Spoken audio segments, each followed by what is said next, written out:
Life is precious, and we all have the opportunity of living it to the fullest. Unfortunately, so few of us know how to manage it all. How do we account for our opportunities? How do we account for our time?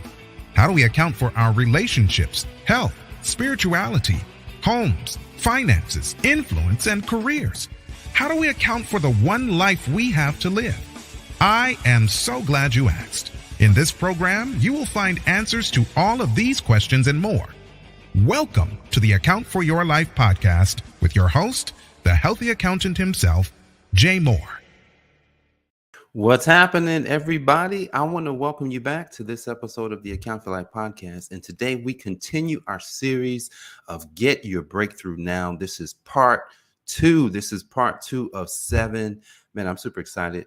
And so let's jump right into this, and let's also just do a quick recap. What was the main thing in our first session that you have to get through? Main thing from our first session was you have to look at your current results. Like, you have to look at the results, whatever area you're looking for the breakthrough. Look at the current results. That's what I did. I looked at, I've struggled in the area of money, right? And, we're going to talk about, how that's a gift, along this breakthrough journey. But I struggled in an area of money, just being fully transparent, because look, who hasn't struggled with that? So I struggled in an area of money, breaking through to where it is I know I have to go. And so that was what I had to look at. I had to look at my results. I had to look at what was going on in my life, and I had to take an inventory and take an accounting. And then here's the question. Here's what we have to discover. What is the obstruction in me? What is the obstruction in me keeping me from what I desire? Keeping me from breaking free, breaking through. What is that obstruction? I'm going to tell you, you can't move forward until you find this out. I'm just being honest here. Like, you can listen to today, you can watch today, but you really can't move forward, because if you don't find the obstruction, I found it. I found mine. I'm not sure about you, but I found my obstruction. I'd never thought of it this way. So I found my obstruction. And here's the thing, I found it while I was sleeping. I found it as I was coming out of sleep, and it finally came to me what my obstruction has been for many, many years. You have to find it so you can document it and look at it and then really understand what it meant, because you're going to have the clue. You're going to have an understanding of what you have to do in order to move forward. So first day, you're going to break through by discovering what that obstruction is that's keeping you from that breakthrough and looking at your results. So today, part number 2, where are we going today? Because you've already found your obstruction. Now, really, see, once we find the obstruction, then there should be nothing that could stop us from moving. But before we move, we have to understand. We have to take in we have to take in something. And so what do we have to take in? We have to take in God's original intent for our life. God's original intent for our life. So I was thinking about the story of Abraham. And I love the story of Abraham. And the story of Abraham talks about what happened with Abraham's life. And I want to bring to your attention just some basics about this journey that Abraham went through. I know it starts in Genesis chapter 12. But in Genesis chapter 12, verse 1 through 9, it just kind of gives us the backdrop of how everything started. And in Genesis chapter 1 through 9, I'm not going to read it. It talked about how Abraham was called. So if Abraham was called, then Abraham's being called because that's a part of God's original intent for his life. His original intent, God's original intent for Abraham's life was to help Abraham move through a series of things that's going to happen in his life to get him to where he is being called to. And it's so big. The thing that God promised him is so big that Abram, which is his first name, Abram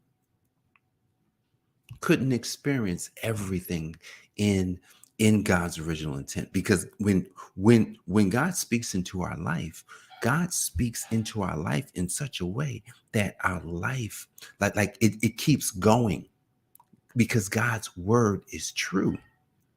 So Abram was 75 years old, young, 75 years young when he was called. All right.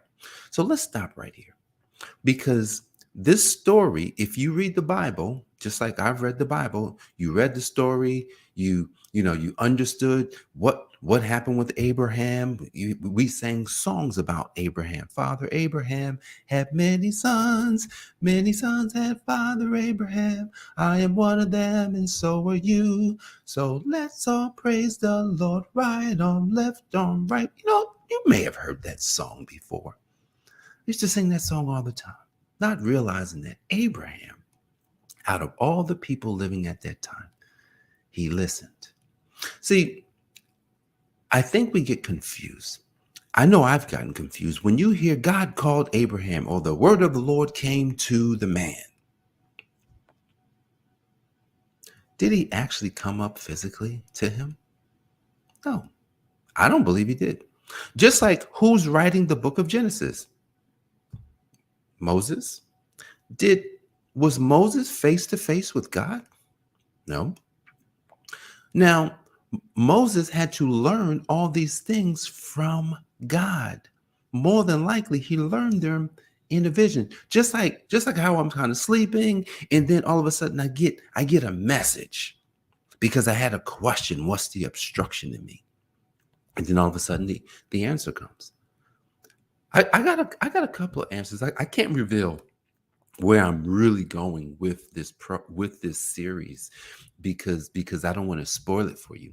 But I'm going somewhere with this series, and it came because the word of the Lord came to me and said, "Do it." And we're going to talk about this. We're going to talk about this tomorrow. So I'm not going to get into that particular topic today, but just imagine when you get a vision, when you see something, what is it that God wants us to see? So when we take a look at God's original intent, what does that mean? Purpose.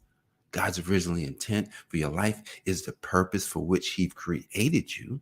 And this purpose for which he created us, when we look at Abraham's life, guys, when you read chapter 12 of Genesis, it gives us the backdrop, and then all of a sudden there's a problem. Verse 10, there's a problem. All the way to, I believe, the end of chapter 12, there's a problem. And here's the thing. The moment God calls you, there's going to be a problem. There has to be. See, God has to test to make sure that what he said about you is, he knows it's true, but he still has to test. He still has to make sure that it functions properly. So part of God's original intent for our life is that he ensures that the thing that he said functions correctly. And even though in chapter 12, Abraham, he started malfunctioning a little bit, but that didn't stop the word, because in chapter 13, I can't remember what verse, right at the very beginning, all of a sudden it talks about how Abraham was very rich.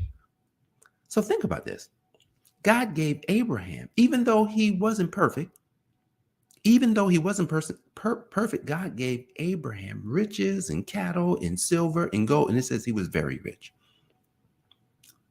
God's like, well, I'm going to give you all the stuff that you have to have. So that's just a part of the journey. What's God testing for with Abraham? See, in Hebrews, when I think it's chapter 11, because that's a faith chapter, it goes through all these people who demonstrated the gift. What is the gift? They demonstrated the gift that they could expect more from things that they couldn't see.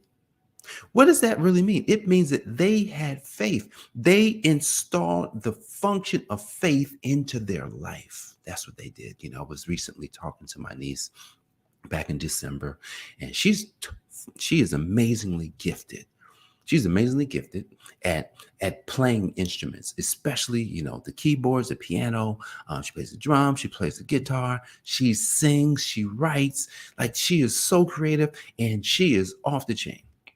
We were talking because for some reason, I don't know why it came up, but I started asking her, well, how did you actually discover, like, how to discover your gift? And we went through, and she talked to me about it. And what it comes down to this, and that's how I discovered the obstruction in my life, and how that's what keep most of us from moving forward, from breaking through. What we discovered is that she had no obstruction in her to keep her from knowing how to play the piano. No obstruction. There was no disbelief. It was only, wow, I believe I can. Wow, I know I can. Wow, I know I will. Oh my goodness, yes, I did.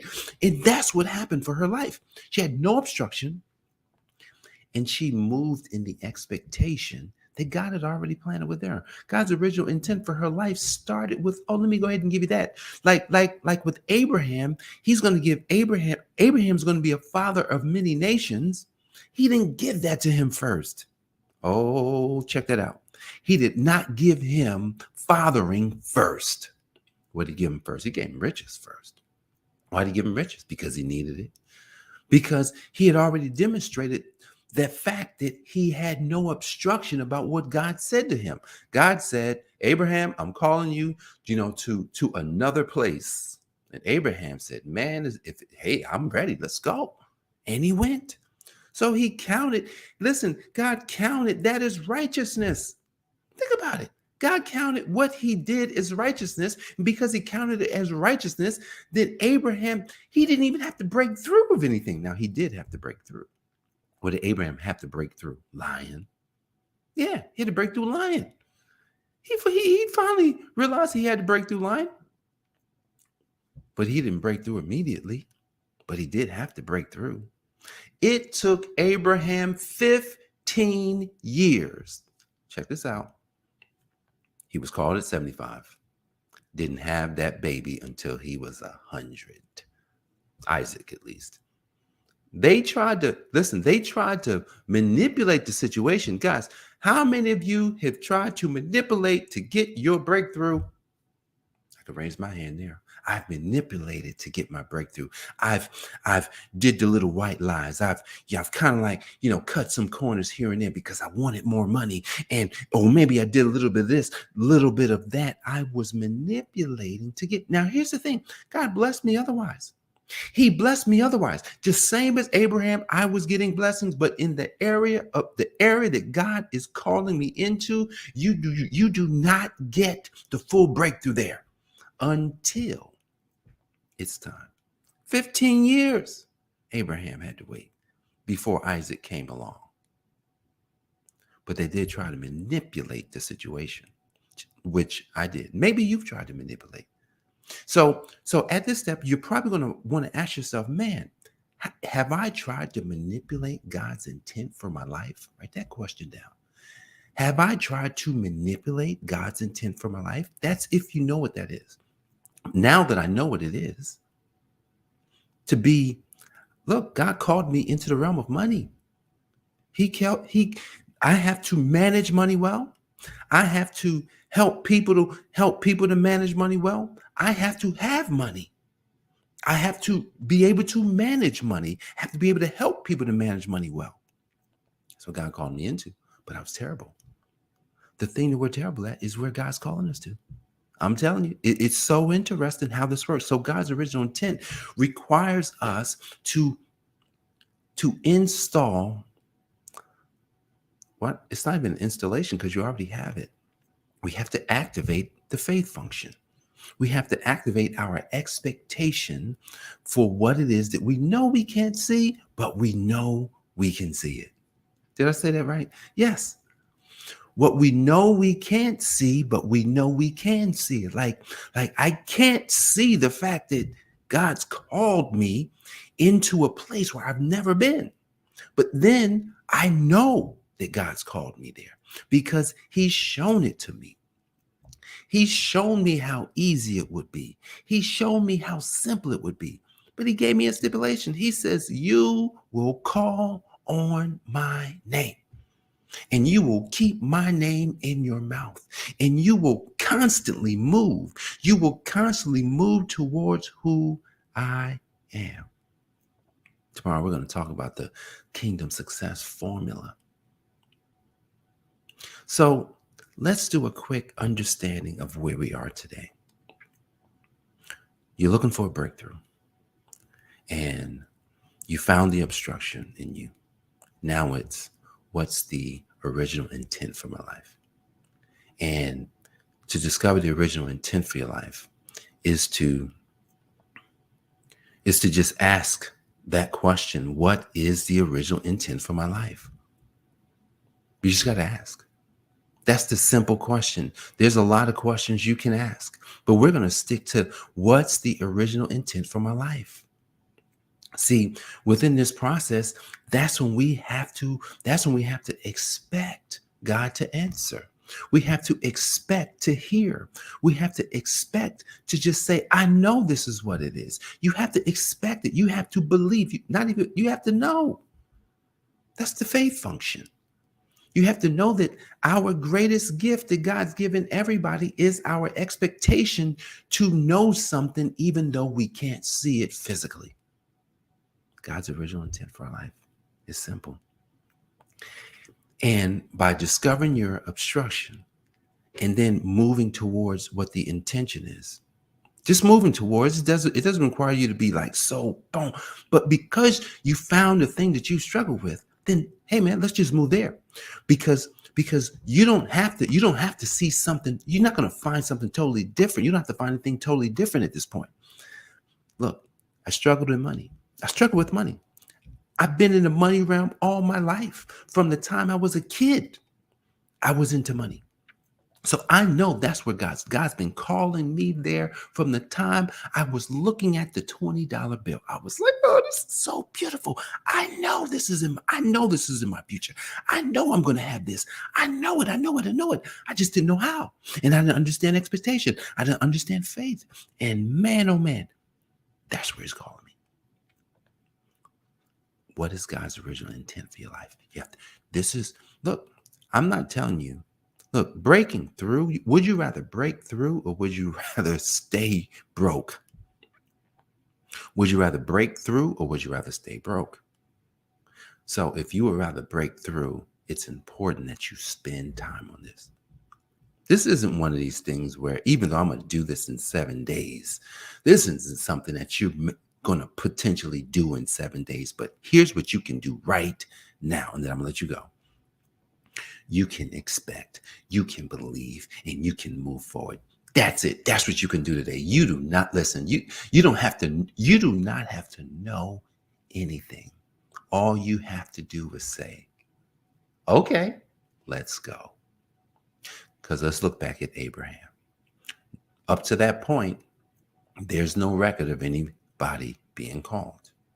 Here it is. I mean, outside of Noah, right? Here's Abraham. And they go through the lineage of people that was already living, Abraham's descendants. And he comes to Abraham. Do you not think everybody was called? Everybody got the call. God is so good that he's going to call you. He's going to call me. And if we don't answer the phone, then that means that we lose.